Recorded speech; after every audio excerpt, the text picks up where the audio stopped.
After the death of the Colonel, most humans surrendered to the people of Pandora.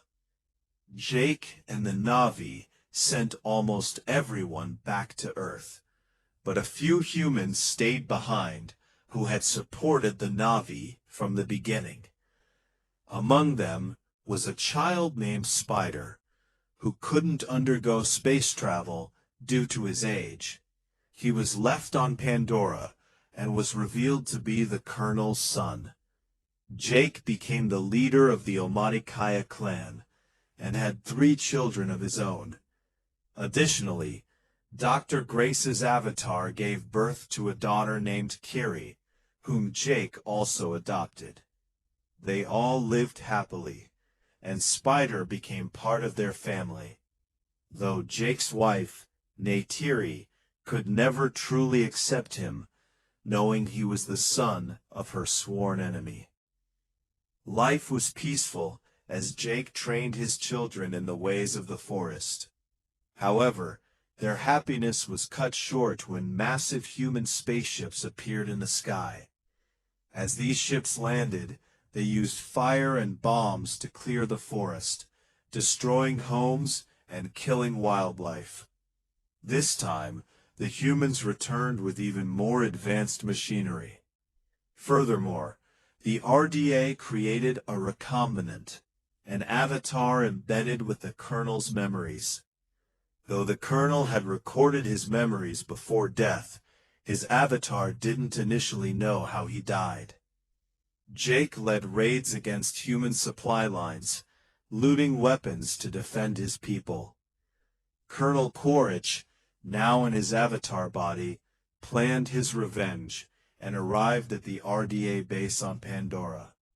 The general informed him that their production had surpassed the last 30 years, and they now had the firepower to destroy the Na'vi. However, they needed to eliminate the resistance to make Pandora habitable for humans.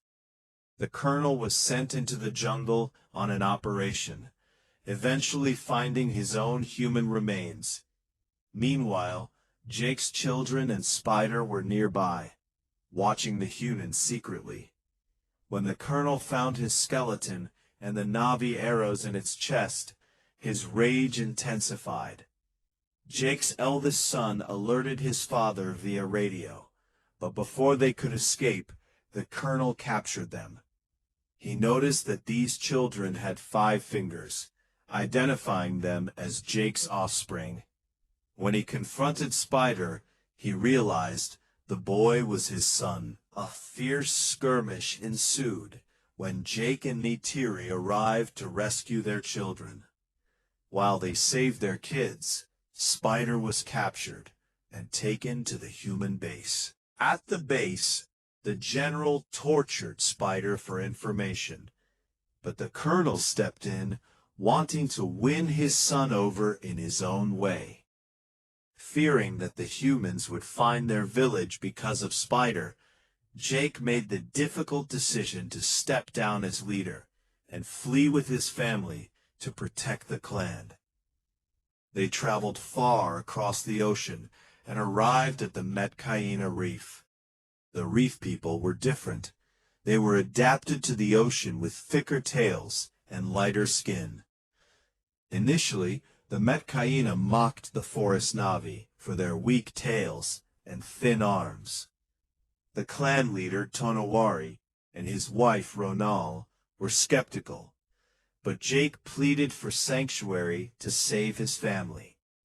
Eventually, Tonawari allowed them to stay, tasking his children to teach Jake's family the way of water.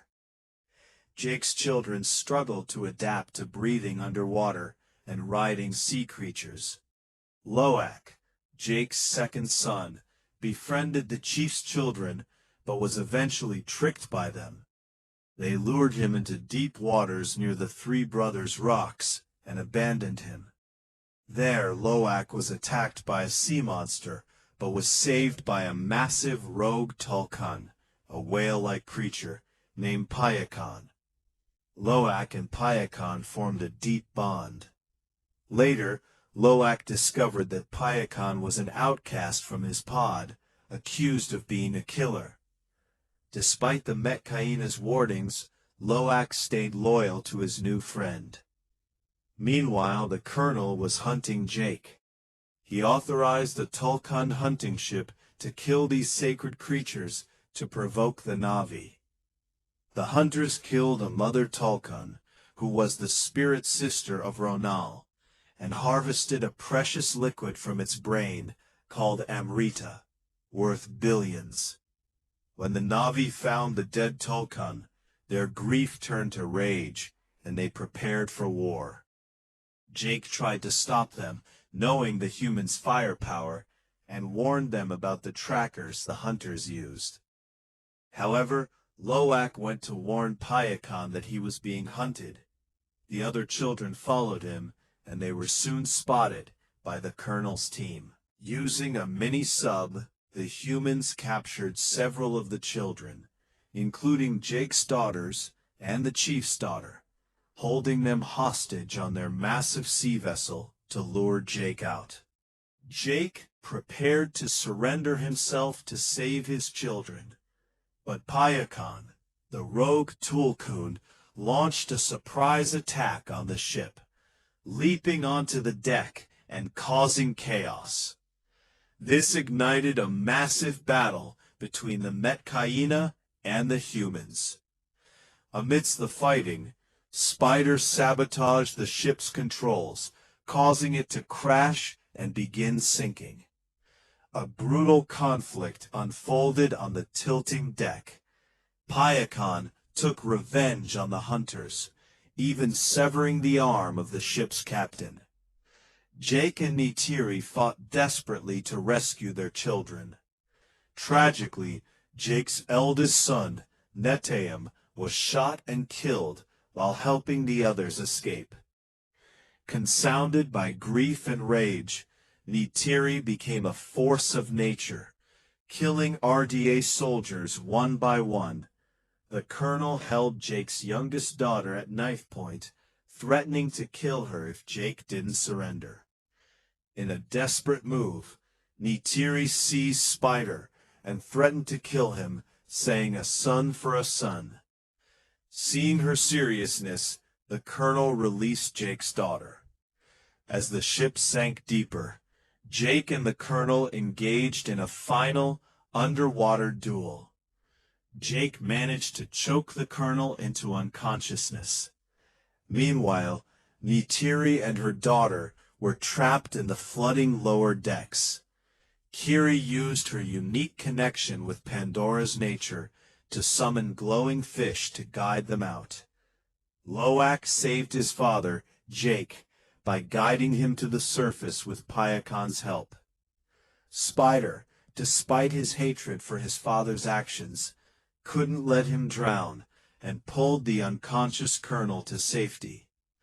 However, Spider refused to go with him and returned to Jake's family. The battle was won, but at a heavy cost.